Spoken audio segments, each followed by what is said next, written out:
Hello, and welcome to Aldenterigamortis. I'm Review Cultist. And I'm Dr. Leviathan. And we're here to discuss those internet stories, most creepy and most pasta. Tonight we have I Was a Part of the Queen's Guard, England. So for those of you just tuning in, go Google creepypasta and you'll find out what it means. But effectively, it's campfire stories that get copied and pasted across the internet. Just the creepy, scary ones. So I was a part of the Queen's Guard. You can find it on Reddit's NoSleep forums. You can also check it out on YouTube. Just type in that long title, and you will find at least one or two good readings of it. But effectively, it starts off with a man after this guy after some tours in Afghanistan and such in the English military. Gets awarded or gets posted to the Queen's Guard, which is a boring as hell position, according to the guy, because he's just it's the guys with the big poofy hats, and they got to stay there and stand still for like 10 hours and can't move or anything like that, no matter how annoying some people get. So, and again, like the day that the events happen, like is no exception. Like he has like Asian tourists show up and like give him photos and some people try to start some stuff, but nothing never really comes of it. And then there's this girl at the behind one of the crowds that's just acting super creepy and like staring at him, but not smiling or anything like that. And she takes steps toward him, and after a couple of hours. Yeah, after having like the most epic staring contest ever. Kind of skipped a big part there. Yeah, sorry, I didn't mention that she was super creepy. It's that kind of fills in that gap. Is like 2 hour long. 2 hours of fucking creepy is a little different than like, oh hey, I just showed up. Look at me, I'm creepy. Alright, now I'm moving towards you. Yeah. It's like, okay, I've been stationary for 2 fucking hours. Yeah. Being all creepy and shit. And then she starts walking toward him. Now, I can move towards you too, and it's like, fuck. Yeah. And she, stops about 2 feet in front of him, and then starts leaning, at a really weird angle, right to, almost touching him, but not quite. And then... just opening her mouth wide. Now, here's my question. I gotta interrupt here. Okay. How fucking tall is this bitch? Because she leans at this impossible angle, yet she's, right in front of his face still. Yeah. Yeah, I guess so, yeah. When she leans, does she get taller? Well, we don't know. He does keep mentioning, throughout the entire story, he mentions, the whole thing is, really inhumanly creepy. So maybe she does actually, he's noticing how, she's almost, Stretch Armstronging it, kind of. Yeah, but that's not stated. No, it's I know it isn't. It's just, what the fuck is going on there? Yeah, exactly. I need a explanation in the goddamn stories how someone can lean over at an inhuman angle, and yet still be right in front of your face. I mean, she should really be staring into his navel. Yeah, exactly. And so, yeah, and her mouth, opens, super wide, not... At first, she's gonna take the whole thing. I am so sorry. I had to. Yeah... I'm not gonna lie, that did cross my mind a couple of times. It was mentioned in the story. Really? Because that later on in the story, I was like, "Wow, this girl would be good for him." No.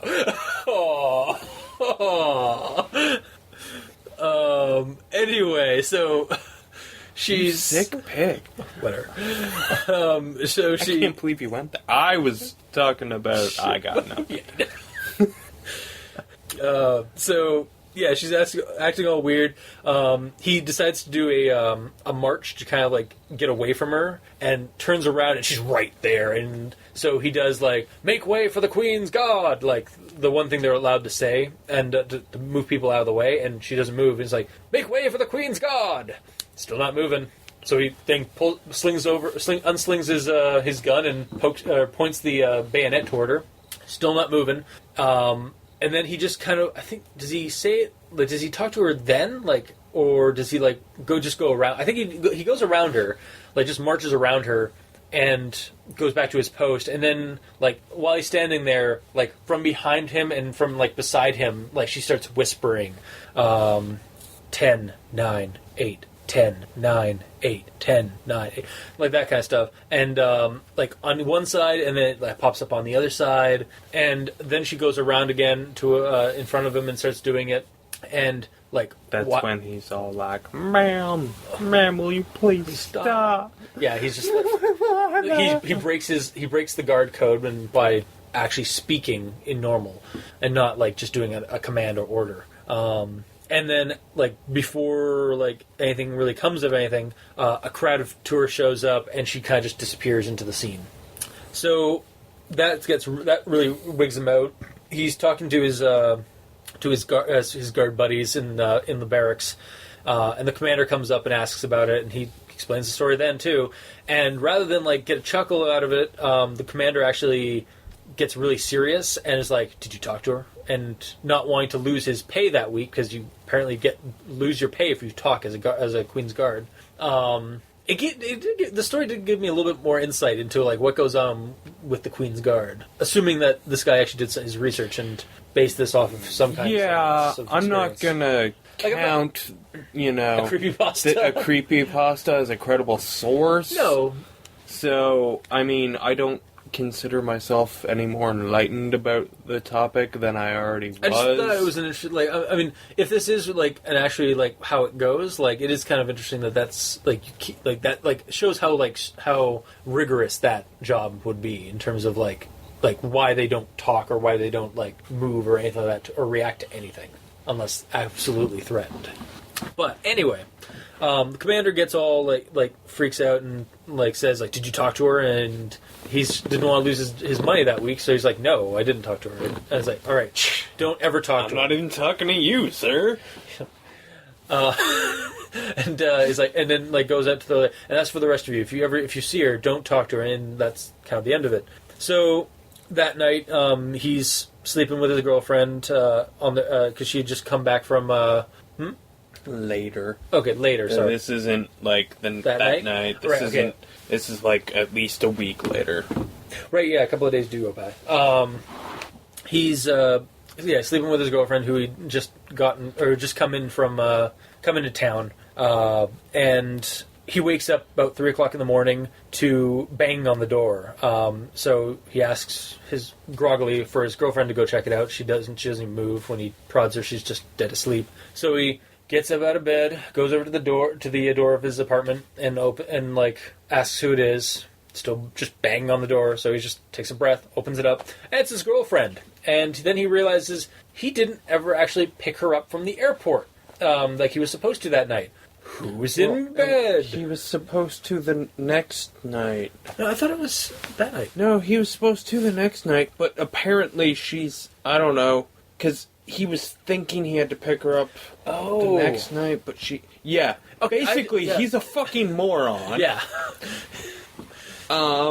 And then, but there was still someone in the bed. In the bed. Yeah. So I was like, so is he just a douche who gives us all a horrible name? Because, like, okay, fine. He sleeps around until his girlfriend comes and visits. Okay, yes, yeah. That was the way I went. Gotcha. Because, I like to think of the worst in people because I'm usually right. Nice. Yeah.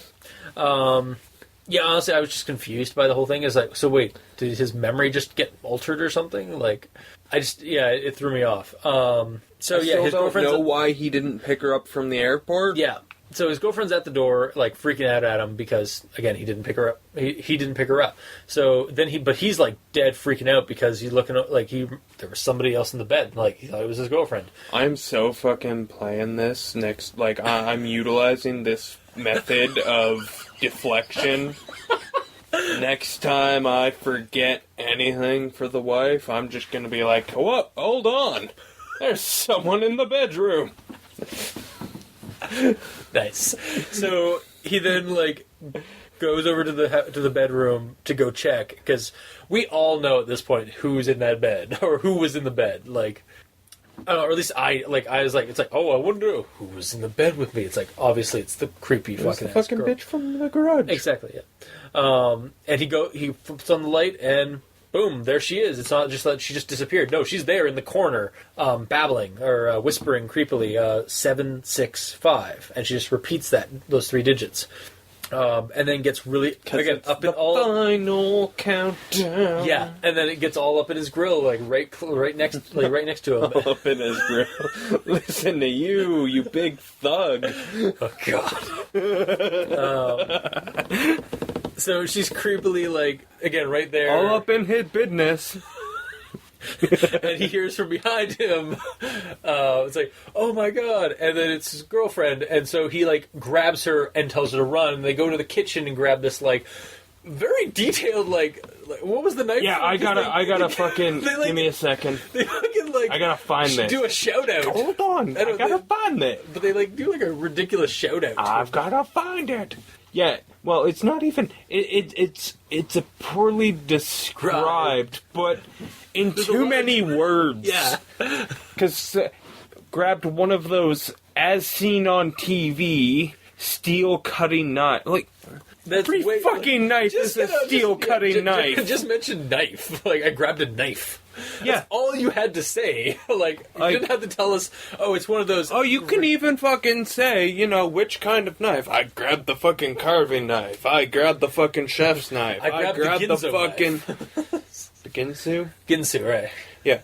Well, I think that's... That's kind of what it was, yeah. Well, I think that's what he's alluding to with the as seen on TV. Yeah. But, like, you don't need to fucking go there. You don't have to say what knife you fucking... Well, you're... Yeah. It's just... It was just really weirdly, like, shouted out, like, or just added, like, too much detail to that one article. Too much, but still no amount of detail. Just too many words to give no information. Yeah. It's like, oh, fuck, yeah, cool, groovy, yeah, I've got one of those generic as seen on TV knives, too. Steel cutting knives. Like... Yeah, no, I got you. Like, it threw me off a little bit, too. No fucking reason for it. And, like, they wait there in the kitchen with the knife, and she just kind of, like, walks out of the apartment, like, whispering and being all creepy and stuff, goes down the hallway and is gone. And so he doesn't really want to, but his girlfriend calls the cops. Hold on! I've got to take a sip from my ceramic as seen in the store shelves mug. Ah, I take it you're drinking your as seen in Walmart Folgers coffee. No, because you were too right. Fuck. You ruined the goddamn joke. That's what I do. But anyway. What do we call this? Anywho. The cops are called. They get their statements about the creepy girl. And he what now? Sorry, you just fucked up that joke so perfectly.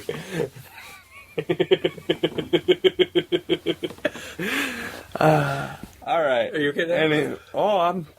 You're PG? Okay. You're not, but yeah. There is something wrong with you, but... So he then goes back to his commander and confesses that he did in fact talk to this woman. And the commander freaks out, saying that he's going to transfer him over to another like department or whatever. He's not going to be part of the Queen's Guard anymore, which is actually kind of like a happy thing, because he really did not want to be part of the Queen's Guard, but at least he keeps his pay. So on his last shift, it rolls, like, it goes by pretty much on not too badly, except for like he's stuck alone on duty from 9 to 10 for the last hour. Yeah, for the last hour, and then we get then that's when she shows up again, like, as it's raining, so he's gonna go wait in the little post booth that they get, because they're not monsters. Yeah, they've got like a little wooden post for the guards to stand in when it starts raining. And he turns around and boom, right in the doorway of inclement weather in London? I never heard of such a thing. Weird. It's totally never foggy or rainy in that place. Anyway, me ruining the joke again. No, just Overstating it. Just fucking go on, man. Anyway, so she's there. She appears when he turns around. She's in this white dress, and she's like, her mouth again is like wide open, and then closing and whispering, and then starts walking over to him. Here's my thing. Her head's back, right? Yeah. But he describes her eyes. Like, yeah, her eyes go up. And I'm like, back. is she not drowning in the rain? Like, just, it's making me ask a bunch of logistical questions because at this point, like, I'm halfway through the fucking story. I know I'm halfway through the goddamn story. And I'm bored. So I'm just like, now I'm asking logistical questions, and I gotta tell you, this story is not really... There are no answers to my logic questions. Yeah. And that bothers me. Huh. I actually really enjoy this one, but... Well, of course you do. Anyway, so she comes up comes right up in his grill. She gets all up in his grill. Yo. And is counting again. And like so it's he stole her 40. Yeah. So, and is counting down to 4, 3, 2, 1, 4, 3, 2, 1, and just as he's just freaking out, and then his commander shows up and gets in between them, and then she's like, "What did she say? What was her last number? Ignoring. Was it 0? No, it wasn't. Oh, goody." It's like, then get out of here. Just go. I'll hold her off. It's like, no, I can't leave. Just go. It's like, all right, see ya. And yeah, he runs to the shouting of him. It's like, don't let her reach 0, or don't talk to her, or don't let her reach 0, kind of thing like that. And then does the commander die? Does he? No, he's fine. The next day he calls it one. Yeah, and no one fucking talks about it. Yeah, and it's like, no, the commander's fine. Why do you ask? It's like, oh, no reason. All right. So a week goes hey, Mark, by. Want to go play some football? Damn it. I want somebody to make a creepypasta about the room. So yeah, he's going to hang out with his for the weekend with his niece/cousin. Niece. Okay, because he mentions cousin too. But yeah, he says cousin because he fucks up. Yeah. Because he's a tool. Yeah, so his niece is coming for the weekend to hang out with him and stuff, and they're gonna go see the sights and watch cartoons and stuff. So that Saturday morning, he gives his niece Ashley a walkie-talkie. No. What? They're watching cartoons, and he's not used to keeping up with a 7-year-old. So even though it's Saturday morning, he falls asleep, and she wakes him up, and she's got the walkie-talkies that apparently he used to fucking love playing with when he was a kid. And she's like, "Let's play." So he's like, "Okay, go out into the street." I will stay in here. First trigger. With my as seen on TV steel cutting knife. Yeah. No. I as soon as the red lights came on, as soon as it's like. So I was like, red alert. It's like, wait, whoa, really? And so she goes out. The 7-year-old niece goes out with a walkie-talkie out onto the front yard or street. We're assuming, and he's trying to talk to her over the walkie-talkie. I'm assuming that he lives, I assume he lives in Times Square. Yeah, I assume he lives in an urban area. I'm basically picturing Times Square. It's more entertaining that way for me. In England, Times Square in England. Well, they're equivalent, Yeah. So Times Square, but rainy. Wow. There goes our English listeners. Anyway, for my accuracy. So yeah, he's asking. He's like, "Hey, Ashley, you gotta respond over." He's like, and then he thinks he hears something. He's like, "Do you respond over?" And then he hears Hero, or very quietly over the thing, and so he's like. So then he asks her again, all right, what are you saying? And it's over. You have to say over, and then he hears. What's your vector, Victor? Exactly. And then he hears 0 over the walkie-talkie, and he drops it. He loses his shit. Oh shit, she's outside. Ashley, why did I let her go outside? It's just like, yeah, you have the delayed reaction of a fine. Oh my god. It's like, why would you let this 7-year-old child with a walkie-talkie out onto the street unsupervised? So he runs outside She's totally supervised. She's got a walkie-talkie that may or may not function. Like, why aren't you testing this while you're in the house? Yeah, exactly. Well, he immediately wanted to check out the range, make sure the range worked. To make sure they both work No, I know. before you start testing range. Yeah. And I mean, like, these, you loved playing with these as a kid, but you can't remember if they fucking go outside or not? Also, I think he even, like, pulls out the batteries and puts them back in or something. At some point, yeah. Yeah. But anyway, yeah, he runs outside, and lo and behold, there's Ashley, and between her and the dude, there's the creepy girl bent down and, like, just saying 0 in front of her face, like, over and over. 0. Yeah, and so, just like any uncle should, he just goes out and tackles the monster next to his niece. Drops her like a bag of Now, like a sack of here's my potatoes. thing. He fucking tackles her, and then he's up, grabbing his niece. I'm off duty, bitch. I'd be like, I don't understand why he doesn't restrain her. Yeah.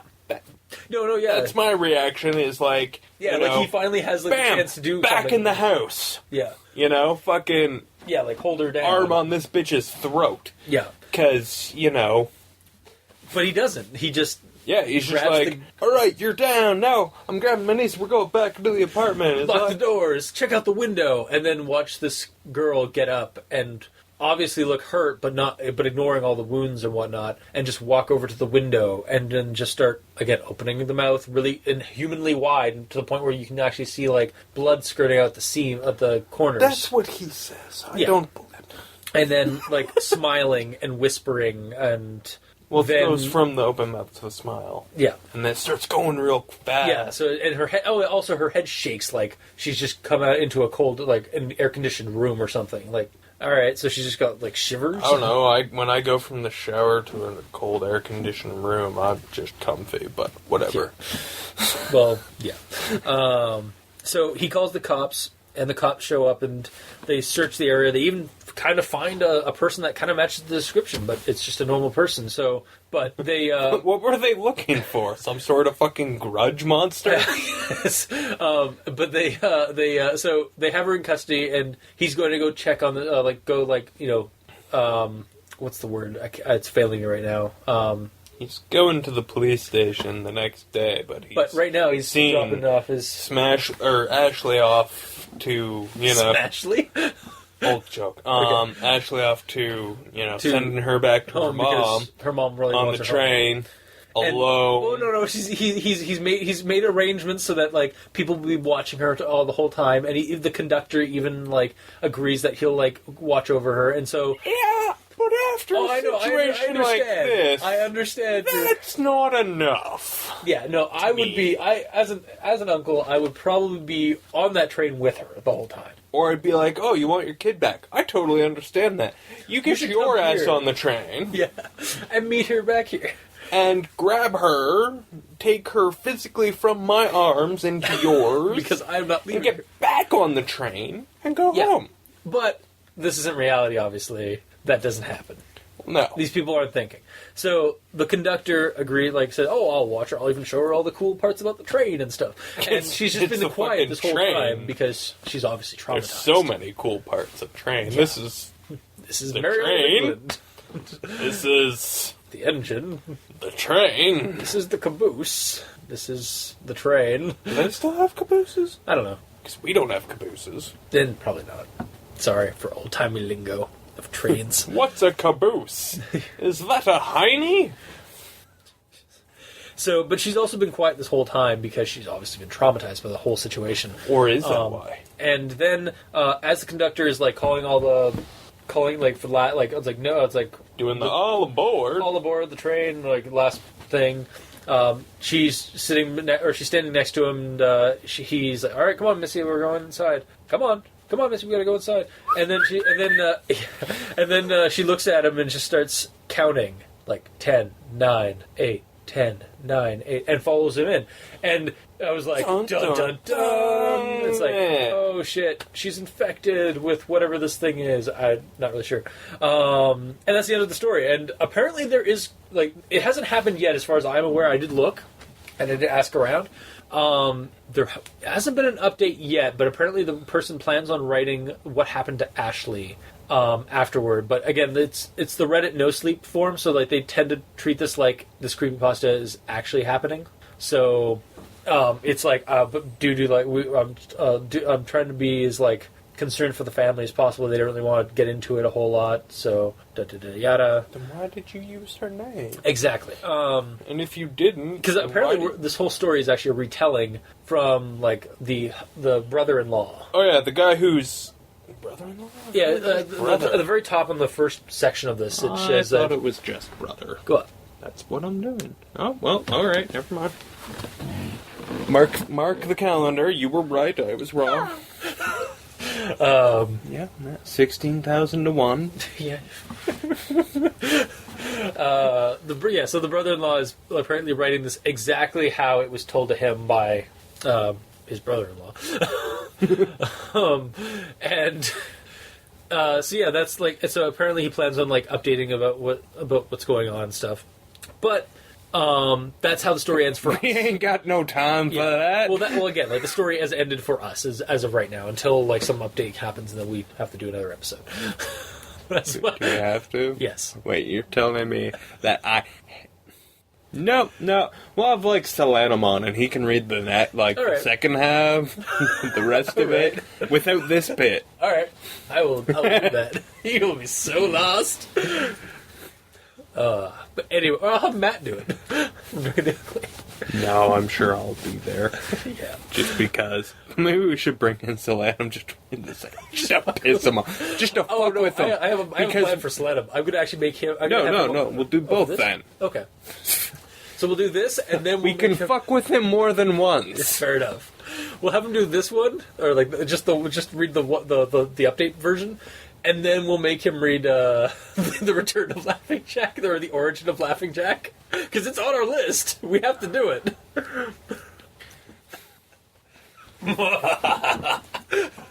I thought I was sadistic. Yeah. So I liked this one actually a lot, and I know you did. Like I just liked the slow build up of like this creepy, and I liked how unnerving this creepy woman was. And it also it brought me back to like when I was like it was a similar thing with you and the Sandman. This one brings me back with like from after reading.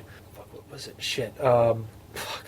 Now that I'm trying to recall it, there's two things that I read, or there's two things I had read and watched, and it reminded me of both. Give me a second here. Actually. It reminded me a little bit about like in terms of like how it was written or like how it played out. It was very similar to That Wasn't My Husband Sleeping Next to Me. That story. It kind of felt like when I was reading that one, that like that kind of special that other vibe. bad one. You did not. You liked that one. I can't remember. I just assumed that if we did it on the show that I hated it. Yeah. Most of the time I'm right, so... Fair enough. And it also reminded me of I just recently watched a movie called It Follows, which is almost this exact same entity, except a little bit more death. But...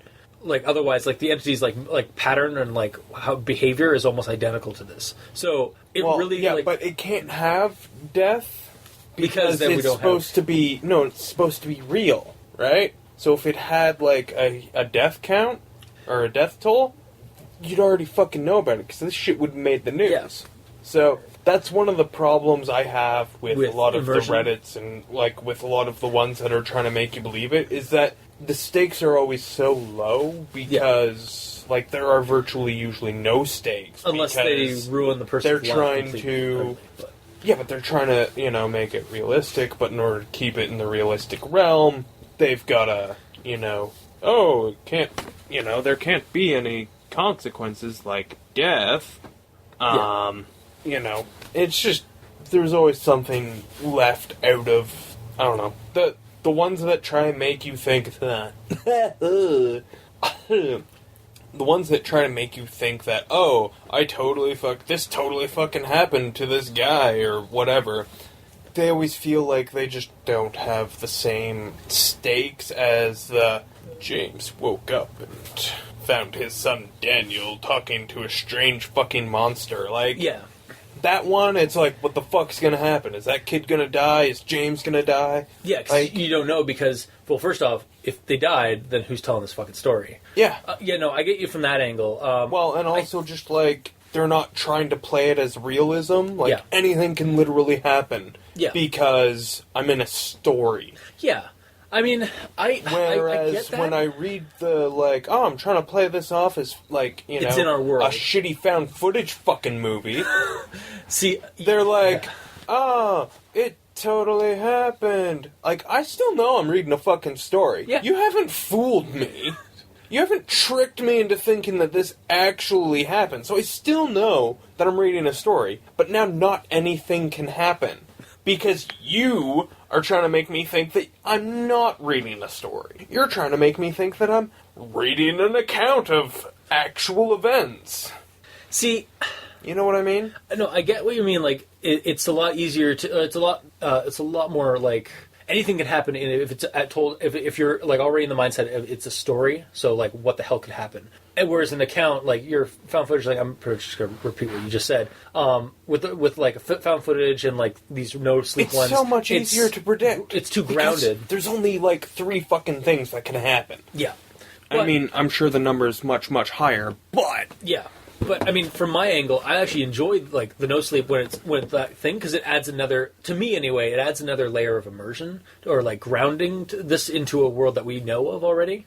So I kind of feel, and like I kind of like to but like it turn can off my take brain. place in that world. Yeah. While leaving open. No, I agree. Like, yeah, you can like the like as to, with a story like where it's like third person or whatever, in a place that like we know is a story, so you don't there's no like worry about like did this actually happen or not, blah, blah, or this obviously didn't happen kind of thing. Without trying to leave it believable, Yeah. they can still have anything happen. Yeah. Because, like, oh, we don't care if you believe it, because, yeah, it's just a fucking story. Yeah. Like, whereas the found footage BS ones, they're like, oh, like, it's just a fucking story. I fucking know this, but hey, it could have actually happened. No, it fucking couldn't. Or what's it? Yeah, no, I get what you're saying. I don't know. I still like those. I like that way of narrating this because also some of the ones we've Fine, go watch Blair Witch Project. I love the Blair Witch Project. Me too. It was fucking good. But ever since then, it's just been done to death. Yeah, Personal opinion. true. And like yeah, like I'm also like me and Captain Solenum like share the common like favorability toward found footage because it adds that extra.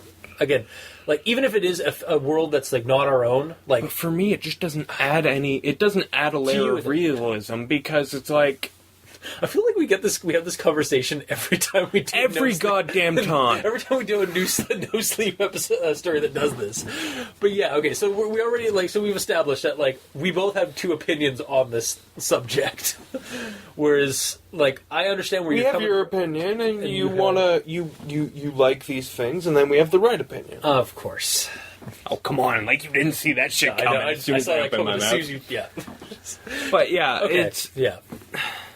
Well, let's just. Yeah. But anywho, Yeah. and just the rest of it, like, okay, first off, the fucking description on this is just fucking cranked up to 11 every Oh, yeah. fucking time he describes anything. To the point where he comments on it once, which is not enough for me because he's fucking doing it all the goddamn time. I also liked how you mentioned, it's like, I am not a writer. Like, I'm not a a writer. Yeah, if I was a writer, I'd fucking describe some... And it's like, okay, the one time you're fucking not going to the fucking nines with goddamn description, the one goddamn time, you're saying you're not a fucking writer. What the fuck are you doing here? Exactly. Because I don't need to be here if you're not gonna try and be a writer. So you can't think of this as like just like it's a character in this universe, in this like the story's world, like bringing down an account.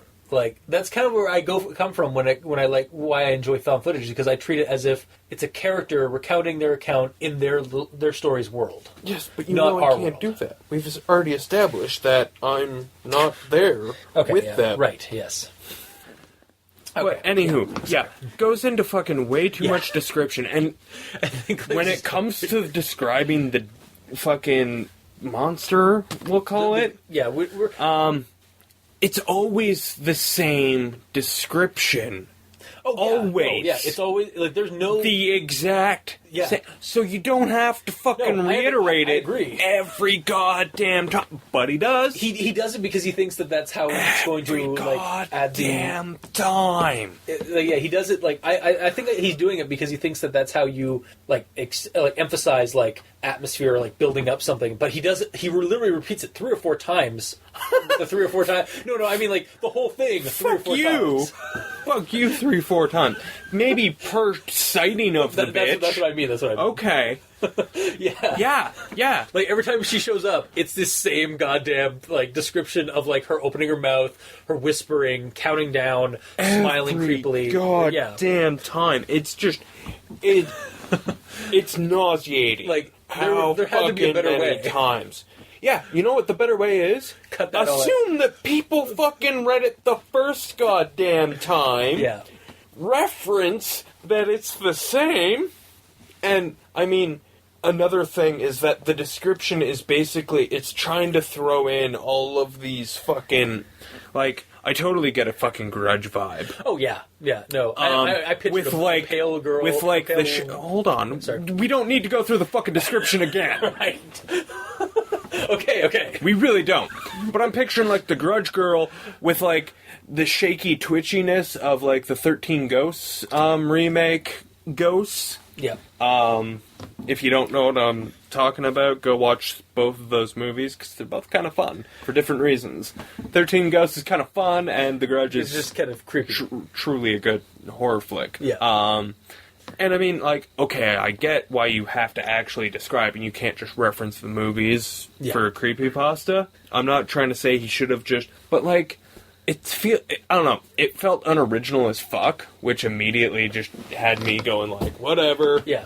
Whatever, you can't think of your own shit, so you're just gonna use theirs, alright.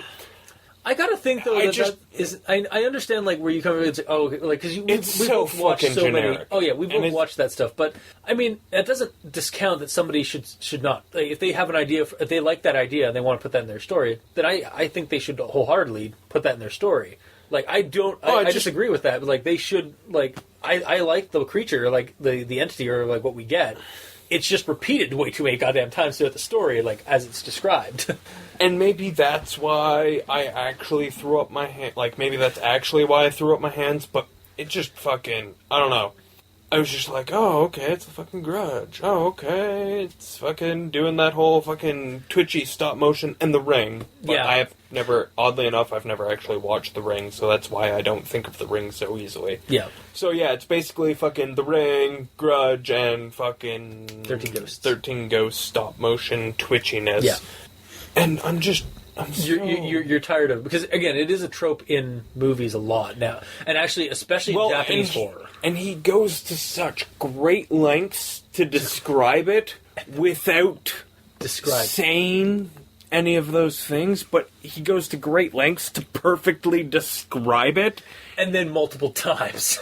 Yeah, and it's just like, okay, I fucking hate your monster because I'm sick of it just from your... And, like, it's her first fucking appearance, and I'm sick of her. Yeah. I'm so fucking sick of her. It's not funny, and yet I'm making jokes about it. Yeah. That was my big one, and also this story is not kept straight at all. So many facts are just, like, fucking... Niece/cousin. Yeah, that was a big one, but, like, there's just, like...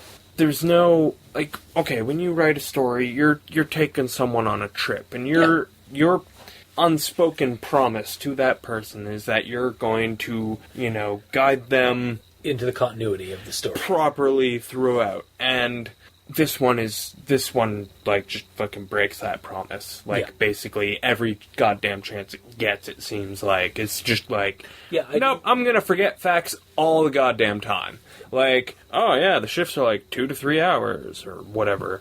6 to 10. My last shift is 4 fucking hours. Well, fuck you. You don't want to keep your facts straight? Fine. Eat a dick. I don't care about your story either. Yeah. Because I know that I've said this before on this program. When someone can't give a shit to go back and read their story to get their facts straight, I don't give enough. Like, I give as few fucks as they do. Yeah. Yeah. Also, I did not catch the girlfriend being like picked up the next day. Like, I didn't realize that was like that whole fucking thing was just now that. At that point, I'm actually willing to forgive because I'm pretty sure you're supposed to be confused there. Yeah, because I instantly, I was confused and tried to, like, pawn it off in my head, like, oh, well, maybe something, like, there's some kind of weird, like, memory fuckery going on right now. Or he's just a douchebag and forgot to pick up his girlfriend and then didn't realize that he had somebody in his bed with him. Yeah. And just assumed that, oh, well, I must have picked her up. Yeah. I'm going to give the benefit of the doubt and say that we were supposed to be confused about that. Yeah. Because... that's how it kind of was going with the narrative. Because we were. Yeah. I don't know. But yeah, it was... At so many other points, I was just like, you know, random, simple facts that if you fucking wrote the goddamn story, you should have, like, in your head. And little things like, oh, here, let's go test these walkie-talkies. Fucking run out into the street. Oh, my God. As soon as that happened, I was like, oh, God, why? I was like, you know what? I normally don't root for kid death, but I fucking hope your fucking niece dies. Oh. Because that's the kind of shit that you don't do. Yeah, no, was like... That's the kind of shit that you don't have to be told not to do. I was literally instantly, like, as soon as, like, I heard, like... And, like, especially the way he describes her, like, literally bolting out the door. Like, she's gone. Yep. I was like, okay. We're gonna hear, like, a couple of sentences. We're gonna hear and then I heard a car screeching down the road and a scream. Like, oh, fuck. Yeah, but, it was like that was the height of stupidity. Oh, God, yes, it was. I was just like, you are such a douchebag. It's like, I'm almost, you know what, after like hearing that, after trying like reconciling that right now, I'm almost like debating that like maybe he was just a douchebag and thought for forgetting to pick up his girlfriend. I am willing to actually like add that to my believable theory on that. But anyway, something I do want to touch on from the end of this, I did like the angle they went with the monster. Like, again, we never really get like what this thing's motives are, and they even explained in the story like you know how like if you like when you get mugged, you know that the mugger wants your money, or like if you're being like in a war and being attacked by other enemy soldiers, you know they want to kill you. This thing had some like he wasn't terrified physically of this person, of this woman. He was terrified by the mental by the lack of like knowledge of what her behavior would be. And I like that, because it's very kind of like cosmic horror or like Lovecraftian kind of like theme. Just hear me out. Like, where like that's kind of the things that you sometimes like, that's some of the things that spark fear in like Lovecraft stories, is that you don't know what their motives are or their fears. Like, it's one of the things that gets me actually in horror stories, is that if the creature doesn't have a motive that I can really predict or like figure out, it creeps me out more than, say, something that's just trying to kill you. Like, Slender Man is a very good... You don't have to go to the Lovecraftian route. No. Okay. Hear me out. Okay. I fucking listen to you. You listen to me, goddammit.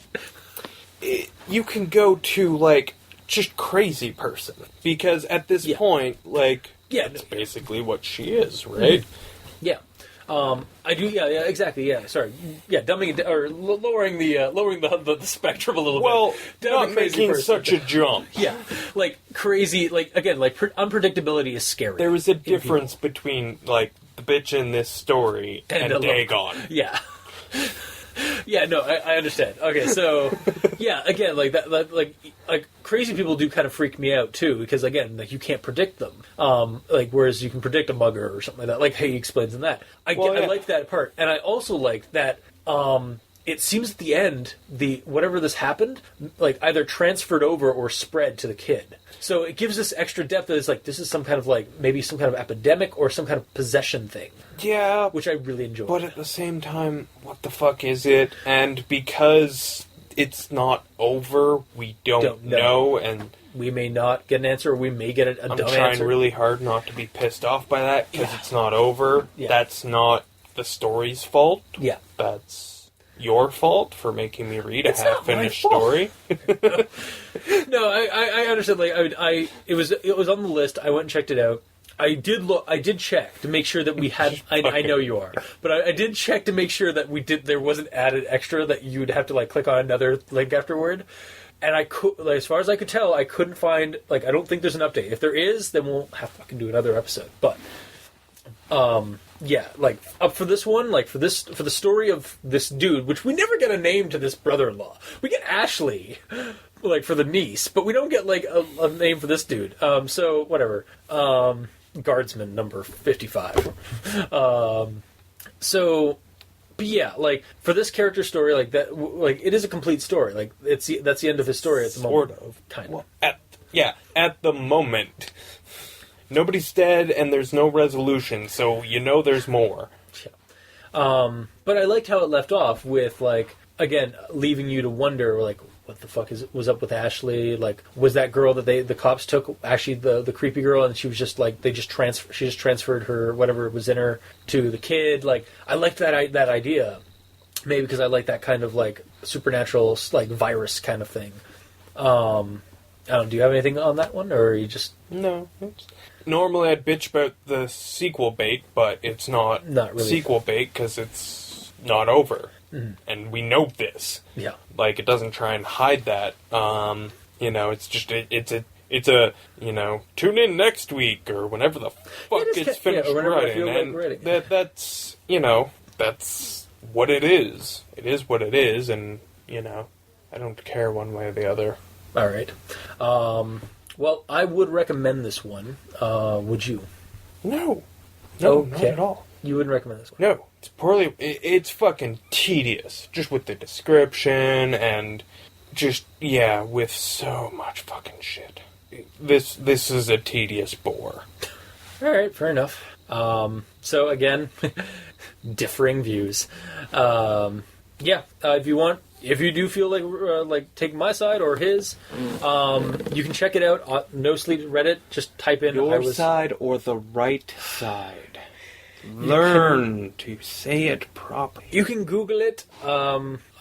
Just type in "I was a part of the Queen's Guard, England." You'll find it right off the get-go. YouTube seems to only have one reading as far as I could find of it. The name escapes me right now, but I will have it in the description below for you to check out.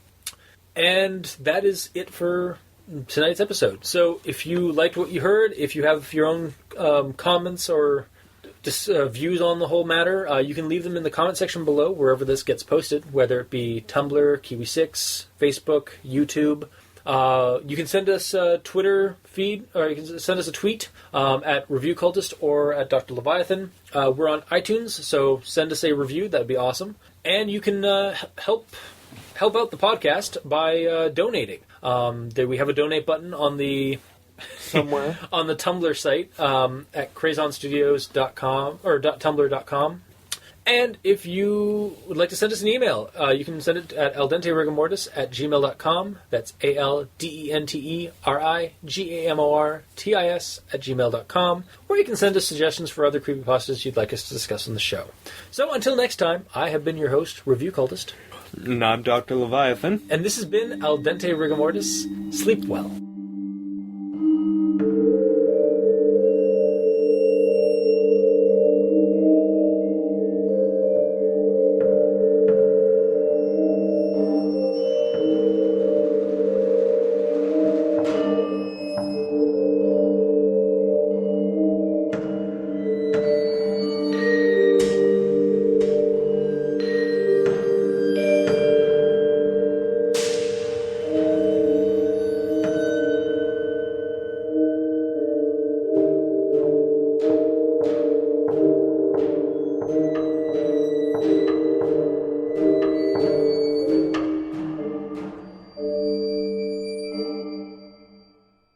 This one actually had to take notes for the rundown.